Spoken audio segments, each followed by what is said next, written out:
Salut ma famille, c'est Chronicles, j'espère que vous allez bien. Alors voilà, dernier arrêt, dernier match avant la Coupe du Monde.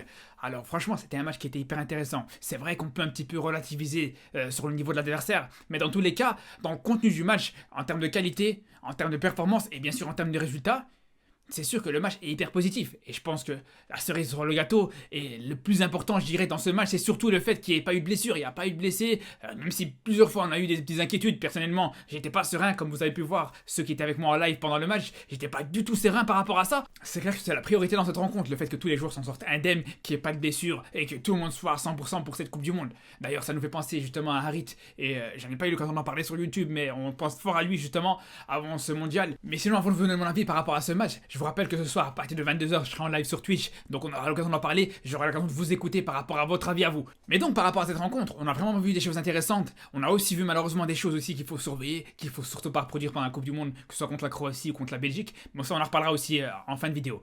Mais pour commencer, bien sûr, on est obligé de commencer par parler du match de Ziyech. Sincèrement, ce qu'il a fait, c'était une masterclass. C'était exceptionnel, c'était incroyable.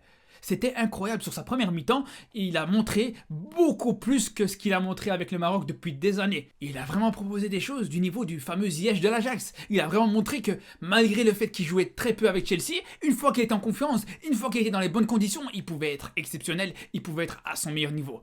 Et c'est vraiment comme ça qu'on va vouloir le voir à la Coupe du Monde. C'est vraiment dans ce style-là, dans ce registre-là. Après, attention, parce que autant qu'on joue dans son registre, il est quasiment imprenable, il est vraiment monstrueux, c'est vraiment stratosphérique ce qu'il peut faire. Mais une fois qu'il s'écarte de ça, une fois qu'il essaye de dribbler, de vouloir provoquer des 1 contre 1, ah là par contre c'est pourri, on va pas se mentir, faut qu'il arrête de faire ça, faut qu'il arrête de tenter les dribbles. Parce que d'un autre côté, dès qu'on voit qu'il est dans son style, dès qu'on voit qu'il est dans ce qu'il sait faire, à savoir le jeu dans la verticalité, la qualité de passe, la qualité de centre, cette palette gauche qui est monstrueuse, comme on l'a vu sur le but bien sûr, mais là on a absolument rien à lui reprocher, là c'est vraiment du haut niveau. C'est pour ça qu'on veut le voir beaucoup plus comme ça et moins dans ses dribbles. Parce que souvent, justement quand on est dans une situation de 1 contre 1 ou même des fois de 2 contre 1 où il veut absolument essayer de dribbler, il se met en difficulté tout seul parce qu'on sait que c'est pas là où il est plus à l'aise et surtout parce que justement des fois il a cette possibilité soit de jouer sur son pied gauche et de trouver des longs ballons ou alors il a tout simplement cette possibilité de revenir en retrait, de jouer latéralement.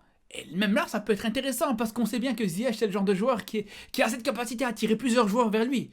Donc le fait de juste faire une passe latérale, ça peut créer déjà des décalages. Parce qu'à un moment donné, bien sûr que tous les joueurs adverses qui dézonent pour se concentrer et se focaliser sur Ziyech, mais c'est clair qu'il laisse des espaces ailleurs. C'est pour ça que Ziyech, il doit apprendre à en profiter. Il doit pas forcément chercher à faire une différence dès qu'il a le ballon, soit avec des dribbles, soit avec des centres. Des fois, justement, le fait de revenir en retrait, comme je vous dis, ça peut être pas mal. Et d'ailleurs, ce qui était aussi intéressant dans ce match-là, c'est qu'il s'est pas juste contenté de rester sur son côté droit comme il fait d'habitude. Là, pour le coup, il décrochait très souvent.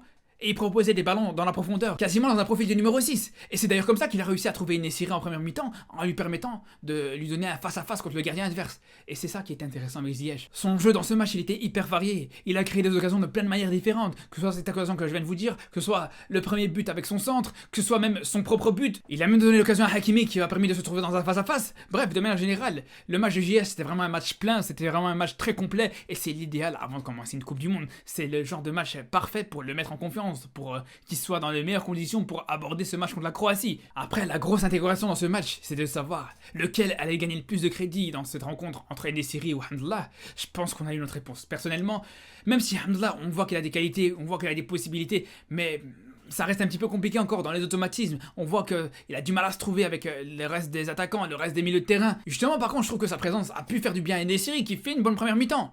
Je pense que le fait que Hamdallah était sur le banc, ça a pu permettre justement à Nesiri d'avoir un surplus de motivation, le fait de se rendre compte en fait qu'il y avait une concurrence qui pouvait à tout moment faire basculer la hiérarchie. Et c'est pour ça que je pense personnellement que Nesiri doit rester la solution numéro 1 pour aborder cette Coupe du Monde.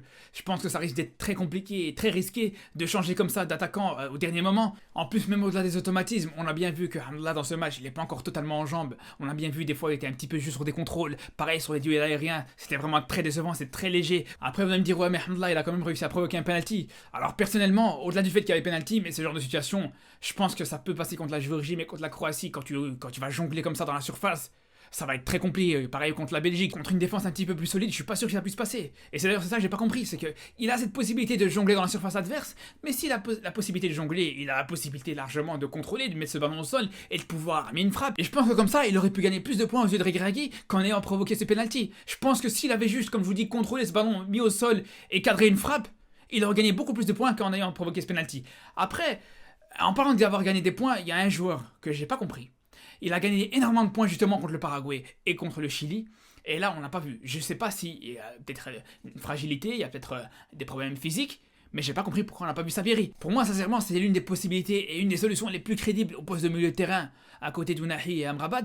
Pour moi, vraiment, avec ce qu'il a pu proposer justement sur ces 2 derniers matchs avec le Maroc, si il a su gagner des crédits, s'il a su se montrer en valeur sur les 2 derniers matchs, ça doit être pour quelque chose quand même. Ça doit quand même être pour le revoir par la suite, sinon ça sert absolument à rien qu'il fasse des belles prestations, qu'il se mette en valeur pour au final le remettre au placard. D'ailleurs, justement, ce milieu de terrain marocain, c'est vraiment la grosse question avant le début de cette Coupe du Monde. Là, personnellement, franchement, j'ai du mal encore avec Amala. Alors Amala, c'est vrai qu'il y a une certaine utilité dans le jeu sans ballon, il a une importance énorme, mais malgré tout, on voit très bien que parfois il y a beaucoup de déchets dans son jeu. Un peu à l'opposé justement de ce que proposait Shahir, parce que Shahir justement, il tente moins de choses, mais il perd beaucoup moins de ballons, il est beaucoup plus propre. Alors c'est vraiment 2 styles différents. Amala justement, il tente beaucoup trop de choses, mais malheureusement il arrête aussi énormément. C'est ça le problème un petit peu avec Amala, parce que justement dans une Coupe du Monde, une perte de balle, du déchet dans le jeu d'un joueur au milieu de terrain, ça peut vite être risqué, ça peut vite être problématique. Et d'ailleurs, des pertes de balles, il y en a énormément. Il y en a eu, je trouve même beaucoup trop, surtout en deuxième mi-temps, quand la Géorgie a commencé à chercher un petit peu plus haut, à presser un petit peu plus haut et à remonter leur bloc.